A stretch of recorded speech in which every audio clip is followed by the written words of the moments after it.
Hi everyone, Mr. Kaczynski here. Going to work on solving absolute value inequalities in this video. We've already done absolute value equations, and this is similar, but it's got a little twist to it.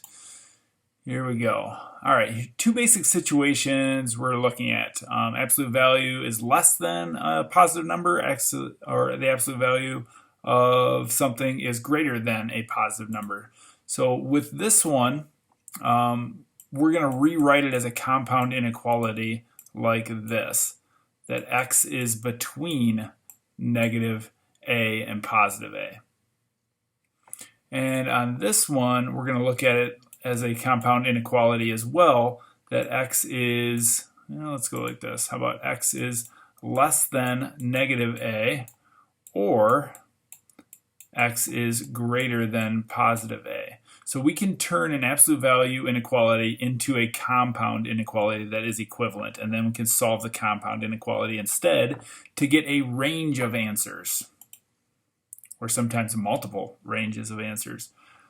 All right, so on this one, the absolute value of 2r is greater than or equal to 4. So our equivalent compound inequality would be 2r is less than or equal to negative 4, or 2r is greater than or equal to positive 4. And then we solve each one of these inequalities individually. So we're going to divide both sides by 2 here, and we get r is less than or equal to negative 2. Or when we divide both sides by 2 on this one, we get r is greater than or equal to 2. So less than or equal to 2, greater than or equal to 2, that's our solution set.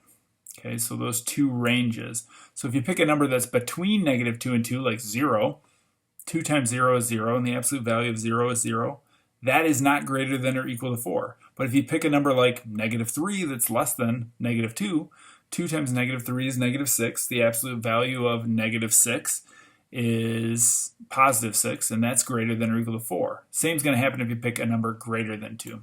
Let's move on to another example.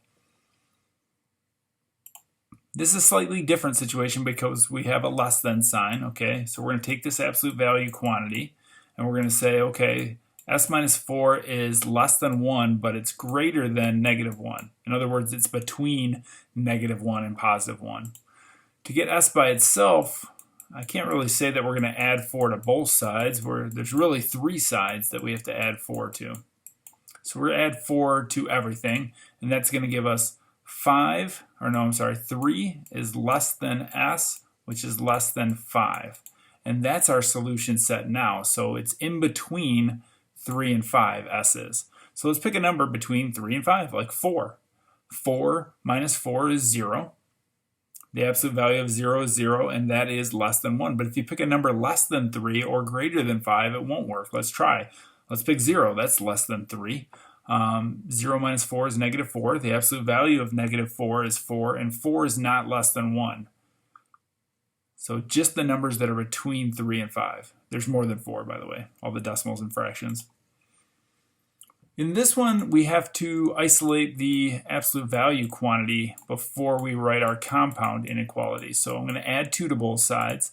That's going to give me the absolute value of t is greater than or equal to 62. Now I can write my compound inequality, which is that t is less than or equal to negative 62. There's one range of numbers that would solve this inequality. Or t is greater than or equal to 62. That's a second set, or second interval of numbers that would solve this inequality.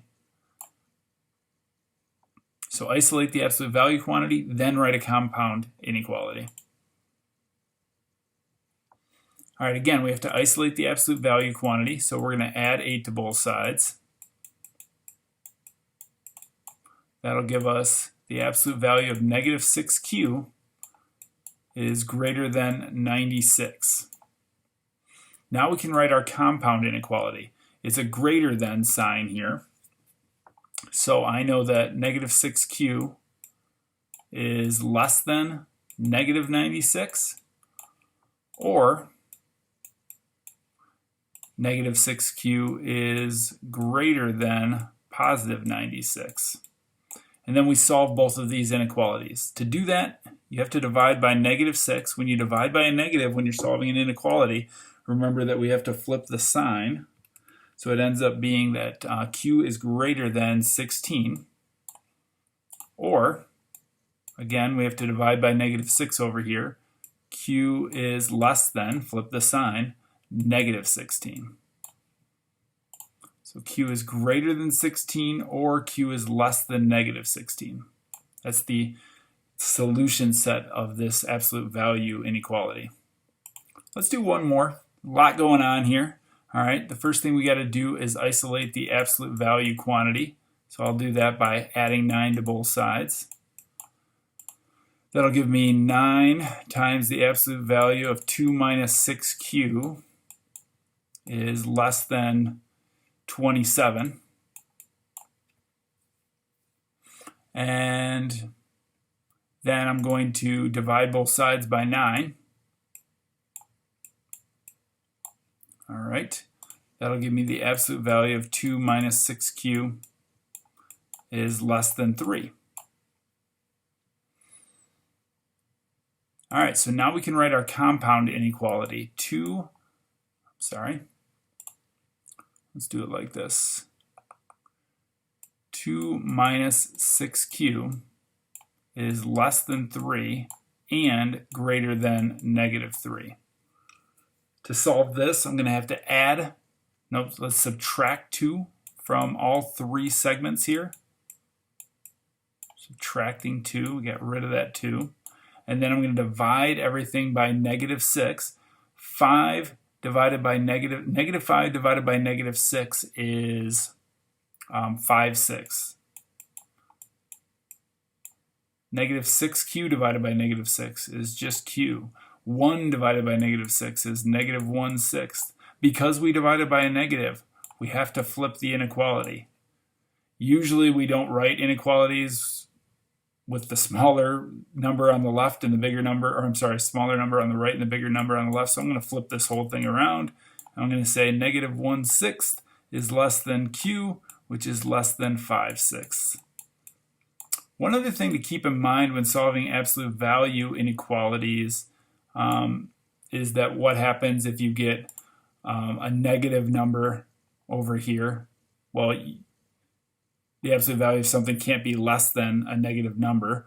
And what happens when you get a 0 over here? So as you work through this, if any of those come up, which I don't think they do in this section, but think about that. All right, solve absolute value inequalities. Good luck.